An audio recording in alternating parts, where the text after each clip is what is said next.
Have you ever wondered why Japan has one of the longest life expectancies in the world? Why their cities are spotless?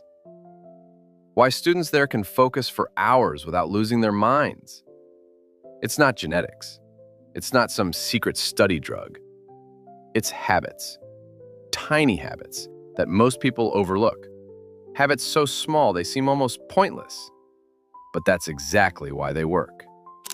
Today, I'm breaking down 5 tiny Japanese habits that can actually change your student life.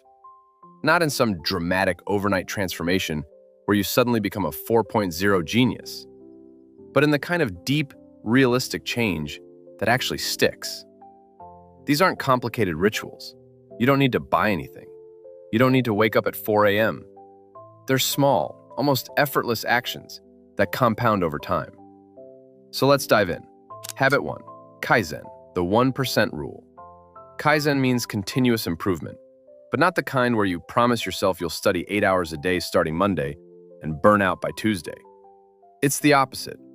It's about making improvements so small they're almost invisible. 1% better every day. That's it. In Japanese companies, this philosophy is everywhere. Toyota became one of the most successful car manufacturers in the world because of Kaizen. Not by making massive changes, but by encouraging every worker to find one tiny thing to improve every single day. A process that could be 1 second faster. A tool placed 2 inches closer. A step that could be skipped entirely. It sounds insignificant, but when you do that every day for a year, the compound effect is insane. And this applies directly to your study routine. Want to get better at math? Don't force yourself to solve 50 problems a day. Solve one. Just one. That's so easy you can't say no. And once you do one, you'll probably do 3, then 5. And before you know it, it's a habit. Want to read more? Don't commit to an hour. Read 1 page. 1 page is nothing, but 1 page a day is 365 pages a year.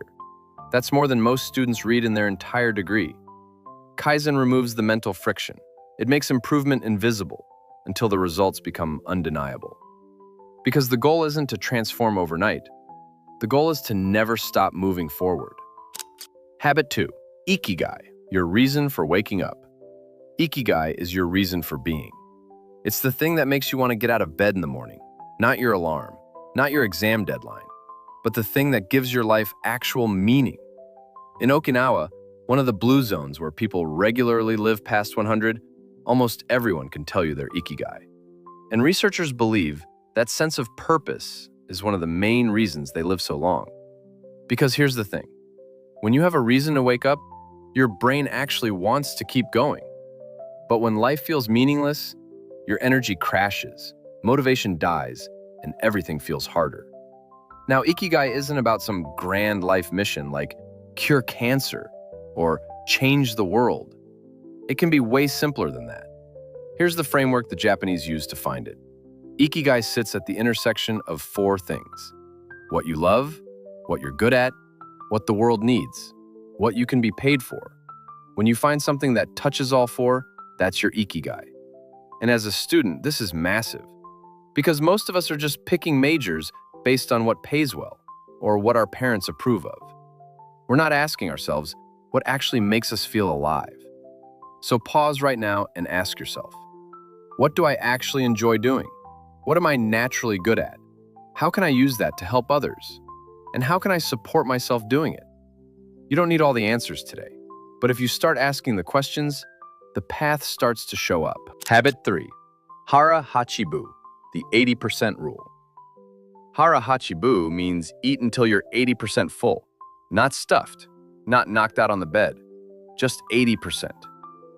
In Okinawa, people say this phrase before every meal. It's a reminder, a tiny moment of mindfulness that keeps them from overeating. Here's the problem. Your brain takes about 20 minutes to register that you're full. So if you eat until you feel full, you've already overeaten. And over time, that extra 20% adds up. Weight gain, energy crashes, brain fog. All the things that make studying feel impossible. But if you stop at 80%, you give your body exactly what it needs. Nothing more. Now, this doesn't mean starving yourself. It means eating slowly, paying attention and asking yourself, am I actually still hungry, or am I just eating because it's there? Most people eat on autopilot. They finish the plate because that's what they're supposed to do. But your plate doesn't know what your body needs. So next time you eat, try this. Halfway through your meal, pause. Check in. Ask yourself, could I stop here and feel fine? If yes, stop. If not, keep going, but slowly. It's not about restriction, it's about awareness. And that tiny shift might be the simplest health habit you ever build. Habit 4, Wabi-Sabi, embracing imperfection. Wabi-Sabi is the acceptance of imperfection, the beauty of things that are incomplete and imperfect. In the West, we're obsessed with perfection. Perfect grades, perfect resume, perfect life. But that pursuit is exhausting. And honestly, it's a lie. Because nothing is perfect. Nothing lasts forever, and nothing is ever truly finished. Wabi-Sabi says that's okay. In fact, that's where the beauty is. A cracked bowl isn't broken, it's lived. A weathered table isn't old, it's full of history. A mistake on your exam isn't a failure, it's proof you tried. When you embrace Wabi-Sabi, you stop chasing the impossible. You stop comparing yourself to Instagram highlight reels. You stop feeling like you're not enough. Instead, you start appreciating what is, right now, as it is. And that shift is freeing. Because suddenly, you don't need to fix everything. You don't need to be perfect. You can just be. This doesn't mean giving up. It means accepting that progress is messy, that learning is full of mistakes, and that's not a problem. That's the whole point. So the next time you notice something imperfect in your life, a bad grade, a messy room, a project that didn't go as planned, pause. Instead of beating yourself up, ask, what did I learn from this? That flaw isn't a weakness. It's proof you're learning. Habit 5, Kintsugi, the art of golden repair. Kintsugi is the Japanese art of repairing broken pottery with gold. When a bowl breaks, they don't throw it away. They repair it. But instead of hiding the cracks, they fill them with gold. And the piece becomes more beautiful than it was before. Kintsugi is a metaphor for life. You will fail. You will mess up. You will get rejected, fail exams, lose opportunities. But that doesn't make you worthless. It makes you real. And when you put yourself back together, those cracks become part of your story. They're not something to hide. They're something to honor.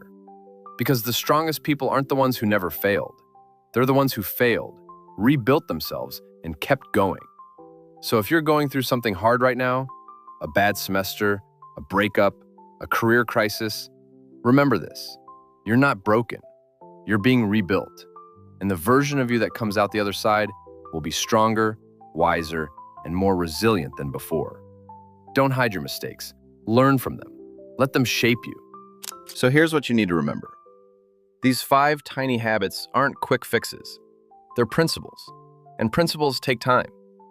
Kaizen teaches you that 1% improvements compound into massive results. Ikigai gives you a reason to show up every day. Hara protects your health with one simple awareness shift.